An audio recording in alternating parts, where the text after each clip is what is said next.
Okay.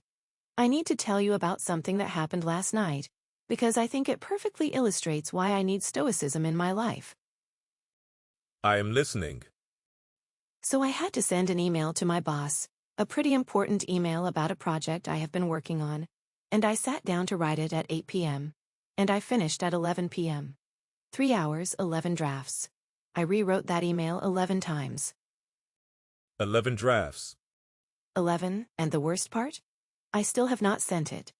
It is sitting in my drafts right now, because I keep imagining how she is going to react. What if she thinks it is too aggressive? What if she reads it wrong? What if she is in a bad mood when she opens it? I know this is insane. I know I cannot control her reaction, but I cannot stop trying to. Can I ask you something? Yeah. Of those 3 hours, how much time was actually about the email itself? The words, the clarity, the professionalism, the actual content. Honestly, maybe 20 minutes. The first draft was fine. It was clear. It was professional. It said what I needed to say. And the other 2 hours and 40 minutes? Trying to predict her reaction, imagining worst-case scenarios, rewriting sentences to manage her feelings. Basically trying to control something I have absolutely no control over.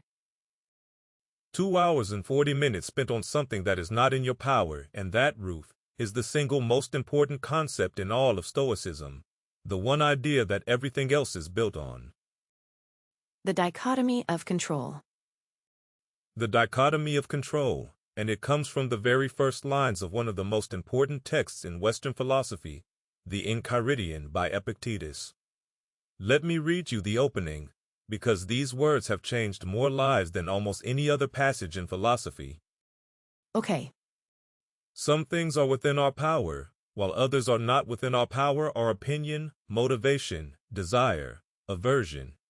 In a word, whatever is our own doing, not within our power are our body, our property, our reputation, our office.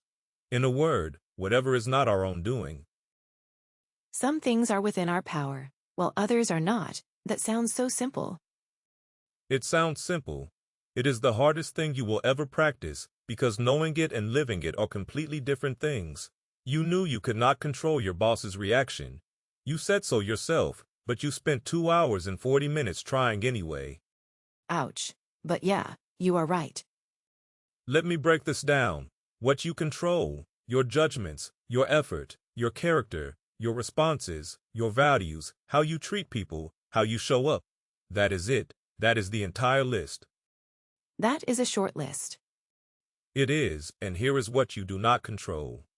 Other people's opinions, the economy, your health outcomes, traffic, the weather, whether you get the promotion, whether they text back, whether your boss likes your email, everything external. Okay. So the first list is tiny, and the second list is basically everything else in the universe. Yes, and here is the trap.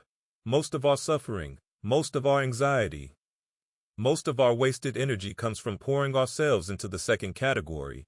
We exhaust ourselves trying to control outcomes we cannot guarantee. Your email is a perfect example. 20 minutes of productive work, 2 hours and 40 minutes of suffering over something you cannot control. When you put it like that, it sounds so obvious. But in the moment, it does not feel obvious at all. It feels necessary, like I have to worry about her reaction because it affects my career. It affects my rent. And that is the most important pushback people have, so let me address it directly, because this is where most people misunderstand the dichotomy of control. Please, because I cannot just not care about my boss's reaction. You are right, it matters, but here is the crucial distinction. Caring about something and trying to control it are two fundamentally different things. You can care deeply about the outcome while accepting that you only control the input. Say more about that. Write the best email you can. Be clear, be professional, be honest. That is your input, that is within your control. Then send it and let go of the outcome. Not because you do not care, but because you have done everything in your power. The rest is not up to you. So it is not about caring less, it is about focusing better. Exactly. And let me give you a metaphor. The Stoics love the archer. Imagine a master archer. She spends years perfecting her technique. She chooses her bow carefully. She studies the target. She draws the string with precision. She aims with everything she has, and then she releases the arrow. Okay. Now, once that arrow leaves her hand, she does not control it anymore. The wind might shift, a bird might fly across the path, the target might move. She controls the aim, the draw, the release. She does not control the wind. And a master archer does not rage at the wind. She does not. She adjusts her aim and releases again. She pours all her energy into what she controls, her technique, her focus, her preparation, and she accepts what she cannot control with grace. That is the dichotomy of control and action. Oh, so my email is the arrow. I aim it as well as I can, and then I release it, and whatever happens after that is the wind. That is exactly right. And think about how much energy you would save. Instead of 3 hours agonizing, you spend 20 minutes crafting the best email you can. You send it, and you use those other 2 hours and 40 minutes on something actually within your control. 2 hours and 40 minutes. I could have done so much with that time. And that is the freedom the Stoics are talking about. When you stop fighting what you cannot control, you have enormous energy for what you can. This is not passivity. This is not giving up. This is strategic clarity. Focus on input, release the outcome. Focus on input, release the outcome. That is it. That is the whole thing. That is the foundation of everything in Stoicism. Every other concept, every practice, every insight builds on this one distinction. Separate what you can control from what you cannot. Then pour all your energy into the first category. Okay, I want to try this right now. What is the practice? The 2-column exercise. Take a piece of paper, draw a line down the middle left column. Write within my control, right column. Write not within my control. Pick one thing that is stressing you right now. A work situation, a relationship issue, a health concern, a financial worry, and list every aspect of it in the correct column. Be honest. Okay, so for my email situation, left column, within my control, the clarity of my writing, my professionalism, my honesty, whether I actually send it. Right column, not within my control. My boss's mood, her interpretation, her reaction, whether she agrees with me. Perfect. Now look at the left column. That is your to-do list. The right column? That is what you practice releasing. My to-do list is actually really short and really clear. Write well, be honest, hit send. 5 minutes. That exercise takes 5 minutes, and it might change your entire week. I am sending that email tonight right after this. Good. Aim well. Release the arrow. Okay, let me pull together what we learned today.